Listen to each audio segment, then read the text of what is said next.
Welcome to the Contractor Success Forum. Today we have with us the CEO of Profit First, Ron Saharyan, who is eradicating entrepreneurial poverty around the globe. Today we will be asking Ron how Profit First can create permanent profitability in your contracting business.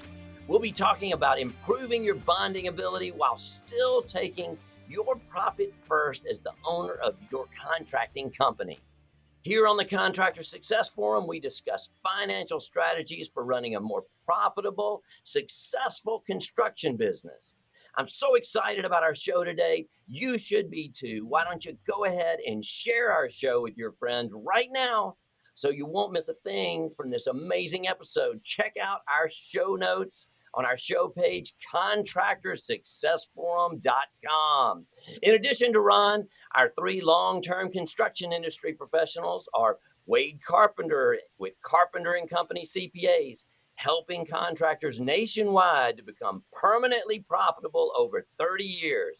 Stephen Brown, a construction bond agent with McDaniel Whitley Bonding and Insurance Agency with over 30 years of experience underwriting and placing bonds for you as contractors.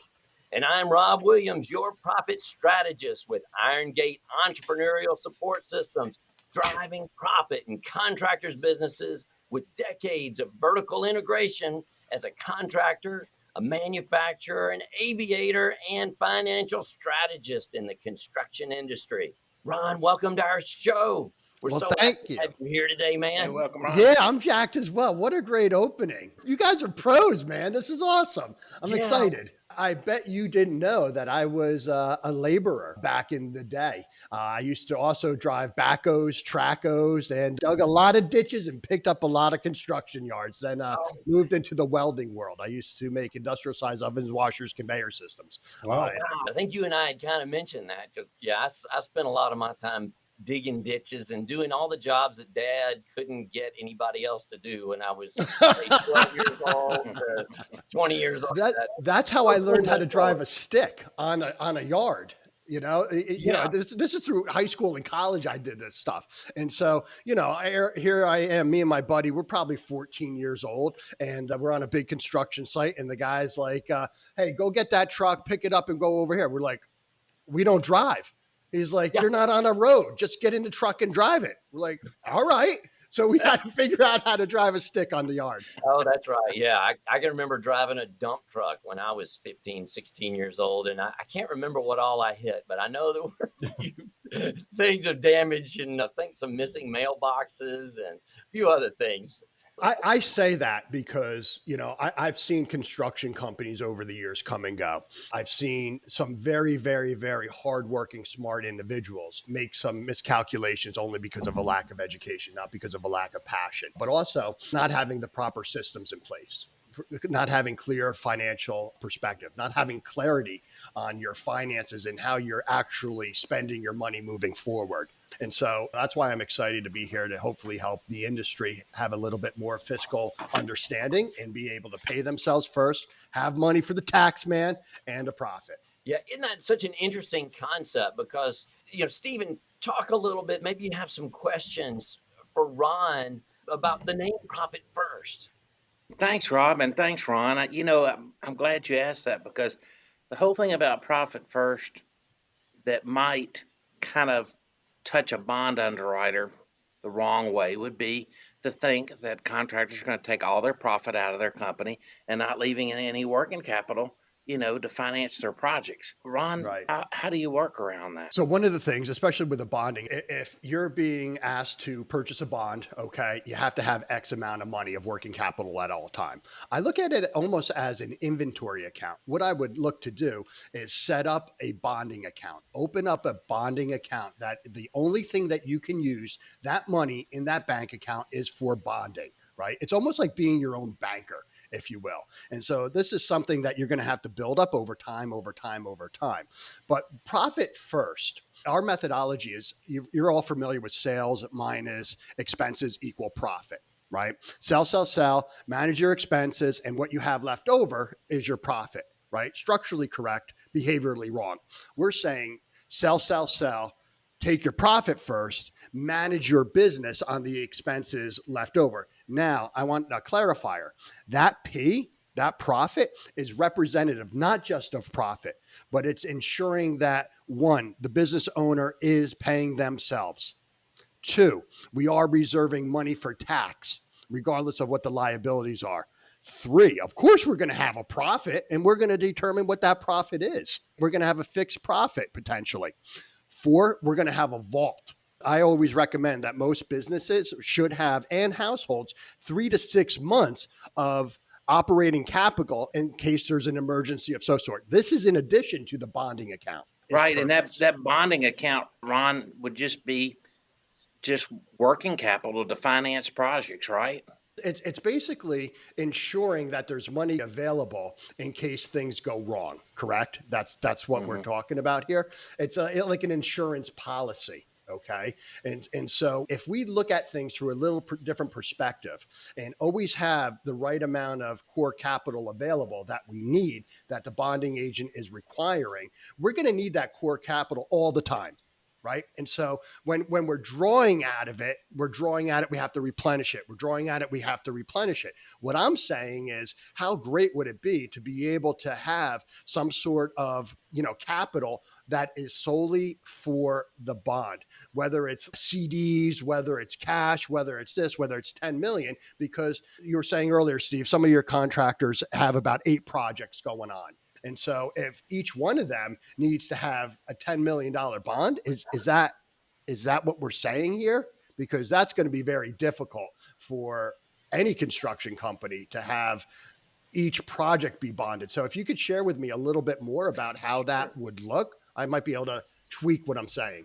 Sure. The way the bonding companies look at it, Ron, is they say, okay, we would like to see you have 10% working capital to help you get through your tough spots, to help you finance your projects of your backlog cost to complete.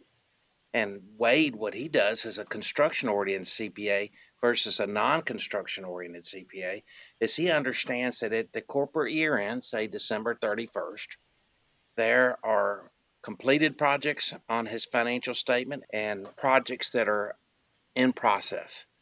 And he usually puts a schedule to show us what jobs were completed in the prior year and what jobs are currently underway. And that's what the bonding companies look for. They look at completed jobs to see, well, originally we talked about you making X amount of profit and you lost money on that job. What happened? And then the jobs in progress, they look for profit fades that may occur that they anticipate, and they adjust their underwriting books based on that information. Did that help any? Yes, it does. Thank you. And so the issue is the lack of completed jobs, right?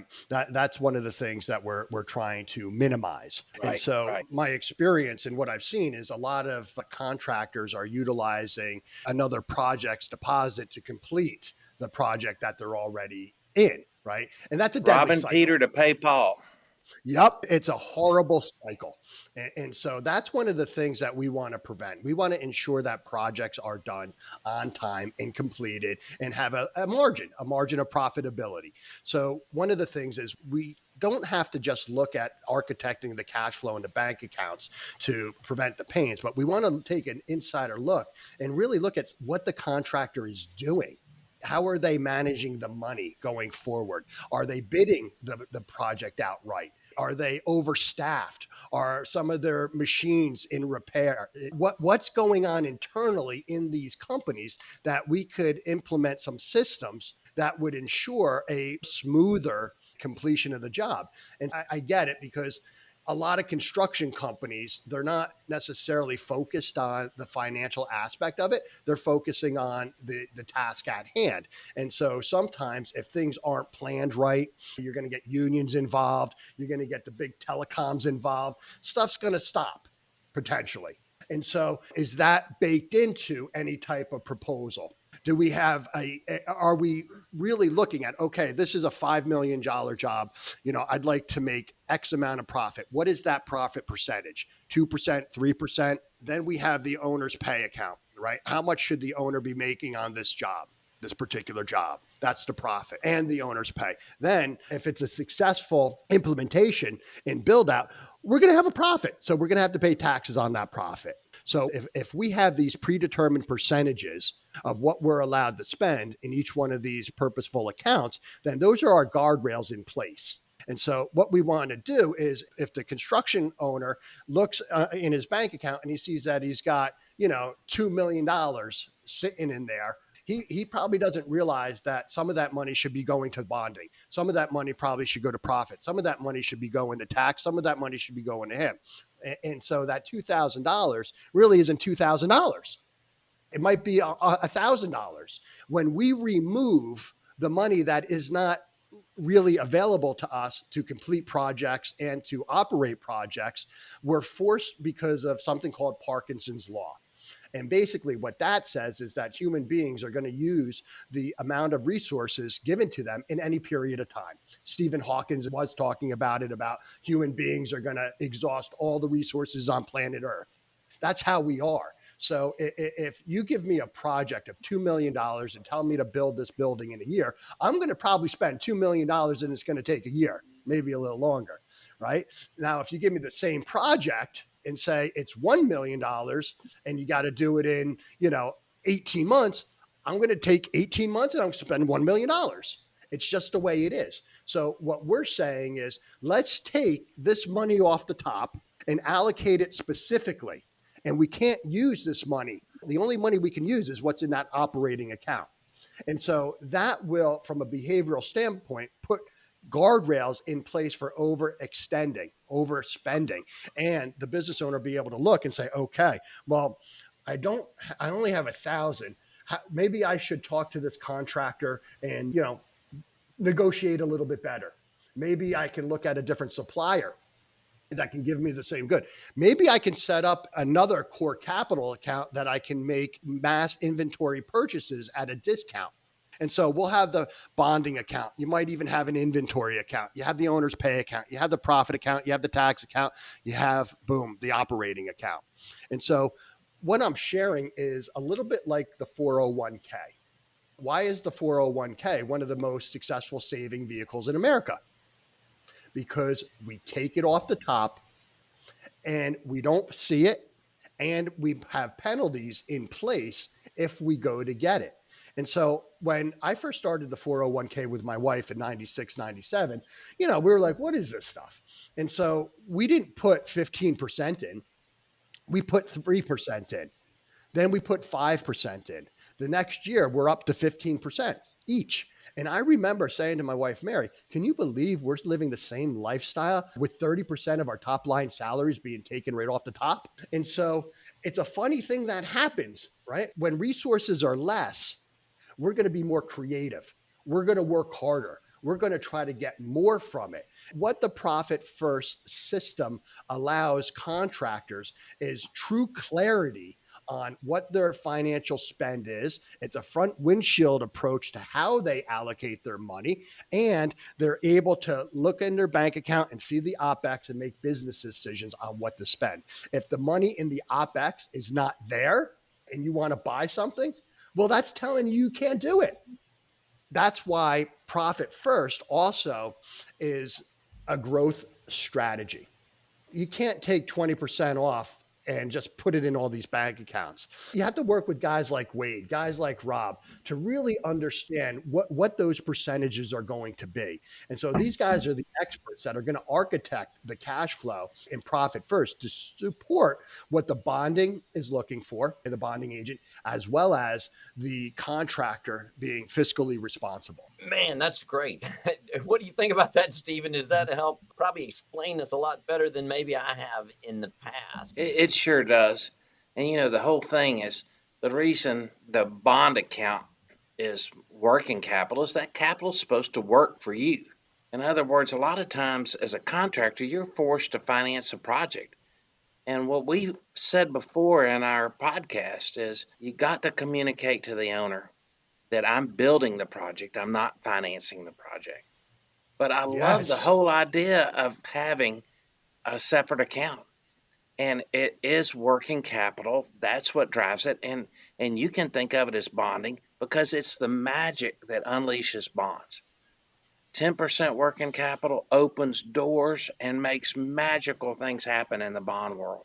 And I love it that that's an expense that you think about and you can set aside. You can use it if you have to, but only in a situation where it's not taking away the profit that you're already planning on making. It's like a line of credit. Right. Right. So a line of credit can be beautiful. It also can be disastrous. I'm not a fan of people running their business on a line of credit always. That's telling me that their business is not fiscally healthy because they're always drawing on this emergency fund. That's what it is. It's an emergency fund that if you need it, it's a safety net. So, I have lines of credit. You guys probably have lines of credit. It's a safety net. I don't want to use it, but if I have to use it, it's there. We want to change the mindset of contractors. A lot of contractors are looking at this as their sole source of operating income, where it shouldn't be the sole source of operating income. They should have a healthy expense that can do it. This is a supplemental account for, oh crap, something happened wrong here.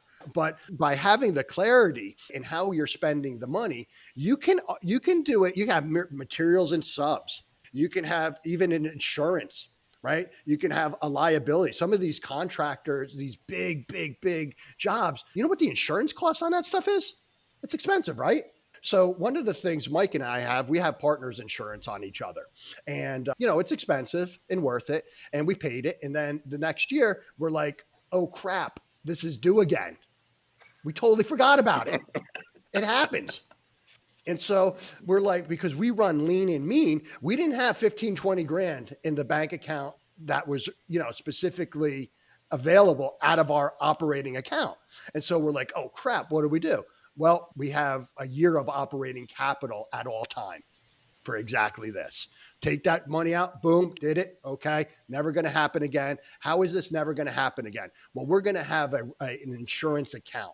And we're going to use the money coming on in to always fund these accounts that we have here. And so insurance came due again this year. Hey, Carol, I think we have an insurance account because if not, I'm going to go crazy. Yep, you got an insurance account. Here you go. Right. But also some of the things that contractors need to be aware of is a lot of them feel as though their business is their retirement. I'm going to sell my business. It's worth $5 million. I'm going to retire. Most of the time, the businesses aren't worth what they think they are, and that's a flawed strategy. So one of the things is you can architect this to help with your future retirement. You can open up a separate bank account for a 401k and then take that money, and the only thing you can do with that money is put it in a 401k. You can have that funded into a safe harbor account, or you could take it out of a vault or your core capital account. There's a lot of unique ways that guys like Wade and Rob can work with the contractors to ensure that they have the clarity that they need, not only to alleviate the pains that they're facing, but let's talk about the wants. What do you want from this business? Did this business afford you and your family the lifestyle that you've always wanted? If not, what would that lifestyle be like? The business is the number one wealth growing opportunity that most people have. So let's do everything in our power to make it as fiscally healthy as we possibly can, not only today to ensure that, we're going to complete our jobs, but to ensure that we're looking down the road far enough to support our retirement lifestyle. Oh yeah, that's amazing. So Wade, I know you got some questions. Yeah, I mean, there was some things that I wanted Ron's take on. Businesses are very cyclical, and construction in particular can be very brutal. 10 years ago with the Great Recession, I had a lot of contractors fail, and there are ups and downs in cash flow in construction. Mm-hmm. So can you give us an idea of things that Profit First helps guard against with ups and downturns of the economy, as well as I know you guys did some great work with that recession response stuff when COVID hit. Love for our listeners to hear some more about how Profit First helps guard against some of that stuff. So I'm going to get on my high horse here. All right. We need to learn from the mistakes of our past. This pandemic sucks. The recession sucked. But here's the thing. In America, we're faced with regional disasters every single year. Look at the Gulf Coast. They're going to get crushed by hurricanes. The Midwest is going to flood. Tornado Alley. California's probably burning as I'm talking right now. All these regional disasters are decimating households and companies. Well, how Profit First can help is by having a vault account, having that core capital to survive. Additionally, here on the East Coast, we have a lot of seasonal businesses. So if a business is making its money in the first 6 months of the year and then they're limping along the last couple of months, maybe they got to lay off people, they're this, that, they're scared. Well, there is a mechanism we could use, which is a drip account, which would be to make that money last over a 12-month period. That's money unearned. We look at it. So we're a membership organization. If somebody pays in full, which we don't offer anymore, but if somebody paid in full and I put that investment into our OpEx, that's money unearned. Month by month, it's earned. If that person leaves and I have to give them some of their money back, I have to then take money away that I already spent.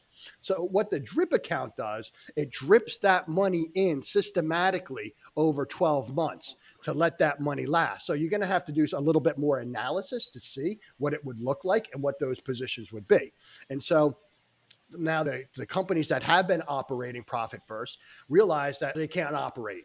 But because they've been squirreling money away over the past couple of years into these various accounts, they have a healthy amount of total cash available at all of these different bank accounts. They're not going to need 15% in tax, but they have that tax money sitting there. They're not going to need that operating capital because there's nothing to operate, but they have that money there so they can weather the storm. You could take the idle loans, the PPP loans, all that stuff is great. And what I recommend, if you've made it this far and you really haven't drawn any of that money, don't spend it, put it in a bond account, right? Put it in a core capital account. That's your savings. That's your rainy day. That's your, oh shit. That's your, okay, pandemic hit. But it's also a way that, hey, if things go quick, you get that next bid, you have that core capital available to start working again. Steve, that drip account, I was just thinking about that for what we were talking about, robbing Peter to pay Paul. That's what happens if you don't have that drip account going. You've run out. So not only for that purpose, but also that Peter to pay Paul scenario, it'll help solve that. So hopefully that's another good tip for the underwriters. Well, most of us know what it's like to have to borrow a little bit. And next thing you know, you're a slave to making those payments on top of everything else. And then you've got 4 or 5 projects going and you get a little bit of money on one. Well, I'm anticipating this coming in on that. Well, there's a cost to finance. There's a cost involved that you've got to pay at some point. And so I love the idea of Profit First saying, let's try to manage this. And I can tell you that the bonding companies would absolutely love a contractor that practices this kind of concept. You say, well, who cares what they think? It just opens amazing opportunities for you, at least from a bonded project standpoint. It breeds upon the success. If you've got this program in place and you're getting more bonds, you're getting more opportunities to jump on projects where a bond is required. That's why I think this goes together so perfectly, guys. Right. And one of the things too that, you just triggered in my mind, a loan is negative profit. You're not profitable if you have a loan. It's that simple. It is the opposite. Right? Yeah. Yeah. So if you got to run your business by continually seeking loans, there's something, wrong with your business. That's where really taking an internal look and see what's going on, lifting up the hood, because taking loan after bad loan after bad loan after bad loan, the percentages are going to add up. And so there goes your margin. If you're running thin margins and you're taking loans and then you got to repay the loan with the VIG on it, you shoot yourself in the foot. Yeah, particularly if you're taking those loans to pay for your overhead and your expenses, not necessarily to do or even to fund the next project. Yeah, Right. yeah, and a lot of times in these contractors, they're actually getting paid draws as opposed to maybe the residential guys where they have to get those loans. They own the project while it's going, so they have to get those loans, which is a lot different. So being careful to distinguish and pay attention to what your loans are in your business, contractors. Are they to finance your operating expenses, or are they strictly to finance that job that you're getting? Wade, what else you got on that? Yeah, I mean, we see it all the time. And one of the things that Profit First taught me that I never thought about is so many contractors in any business, they want to pay zero in tax. And one of the concepts is you got to have profit to pay that loan back. It doesn't come from anywhere else. Otherwise, you got to borrow it from somewhere else. So And I see that all the time in that industry, all the time. I hate paying taxes. I hate paying taxes. You hate paying taxes because you don't have the money to pay taxes. And Right. so, having a tax account set aside and having to pay a couple $100,000 in taxes means you're probably making $1 million. So if you want to make gobs and gobs of money, look at paying taxes as a badge of honor, right? Wade's going to do everything in his power to minimize your taxes, minimize it, That's but right. not at the jeopardy of hurting the company. An example is my buddy has a $3 million company and he supplies autos to film, print, television, stuff like that. For the past 20 years, he's been paying no taxes. It's not really a healthy company, but it's a cash cow for him, making a couple 100,000, which is nice. He takes loans out of the business, buy property, all sorts of stuff that he's doing. Well, about 5 years ago, he had an opportunity to purchase something, a truck. And he went to his bank and they're like, dude, your finances are a mess. You have no profit. You have loans. You're paying us back, yes, on time, but no, we're not giving you. They wouldn't give him 50 grand. He couldn't get a loan of 50 grand for a bank he's been working with for over 20 years. He was fuming. He called alternative lenders. They're like, no, your finances are horrible. And then he had to go to, Jay Rocco, okay, to get his money, right? All right. He got the money, but he was so angry and frustrated, and his business, it's sucking the life out of him. He goes, I'm selling it. He paid money. Wait, how much is an evaluation roughly to a real valuation on the company to do due diligence? 15, 15. $20,000. yeah, Yeah, Maybe. it can Yeah. be right, very expensive. right. He paid. He did that. They showed him what his company was worth. He's like, no way, this is wrong. They're like, no, this is it. He's like, oh crap. If he sold that business, he would not make the money that he needed to live his lifestyle. And so, why do people buy companies? Projected cash flow, systems, profitability. So, over the last 5 years, Joe's been implementing fiscal responsibility, profit first. He's been, really getting clarity. He knows he needs to show a profit. He's showing a profit. And 5 years later, he doesn't want to sell his company anymore. It's going to be an annuity for him. It's breaking that mindset in that cycle. It's the change that needs to happen. And positive change is very difficult. So if you've been doing the same thing over and over the past couple of years and you're not happy, well, guess what? Stop doing it and do something different. This is not going to hurt you. If anything, it's going to help you. How can these contractors benefit? And I'm asking you, Ron, because you're the head of all of us mastery certified profit first professionals like Wade and I. How do these guys benefit from having somebody like us? Oh my God.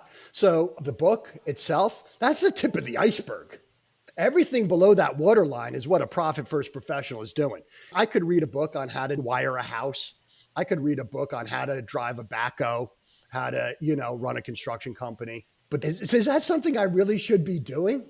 Like, I know how to change a socket in a switch, but I don't know how to run cable to wire a garage fully, but I'm sure I could read a book and watch YouTube how to do it. If I was a chiropractor, I could read how to crack my back. Would a chiropractor advise that? Would a construction electrician advise me doing this own stuff myself? No. And so guys like Wade and Rob are doing this on a daily basis. They're doing it with multiple companies. They're doing it within their own business. They've gone through significant training, practicing. They have to remain in good standings. It's not easy to get Profit First certified. They're one of a select few experts that know how to go off script, how to use the craftsman's tool of their trade, how to really architect this stuff that you're not going to get in a book. These guys are like personal trainers. You could go to the gym and you could figure it out and you'd be uncomfortable, might not go every day. These guys are your trainers. They're going to ensure that you're going to get the results faster and more successful without hurting yourself, and they'll hold you accountable. That's what you get when you're working with a master member. Yeah. One of the things I tell people, my last name's Carpenter, but you don't want me doing any construction around your house. The last time I used my welding helmet was to look at an eclipse. So, That works. It did work. It was pretty good.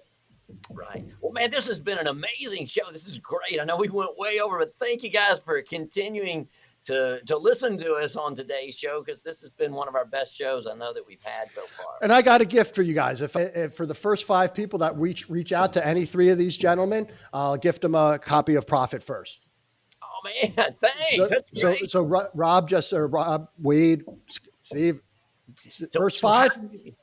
That's great. So go to contractorsuccessforum.com and get our show notes, or go to carpentercpas.com on Wade's page, or my page is irongateess.com. But you can find all that. We got the stuff in the show notes to get in touch with us. So that's great. So again, man, that's a great. Yeah, just put in the subject, I want one of the first 5 books. Send it over to those guys, and I'll be more than happy to gift it. Oh man, thank you, Ron. Sure. Appreciate that. Thank you, guys. So again, we have Ron Saharyan. He's the CEO of Profit First, eradicating entrepreneurial poverty all over the world. And Wade Carpenter, Carpenter and Company CPAs, carpentercpas.com. And Stephen Brown, mcwins.com is his webpage. So look at the show notes, get in touch with us, share it with your friends, and come back and listen to our next episode.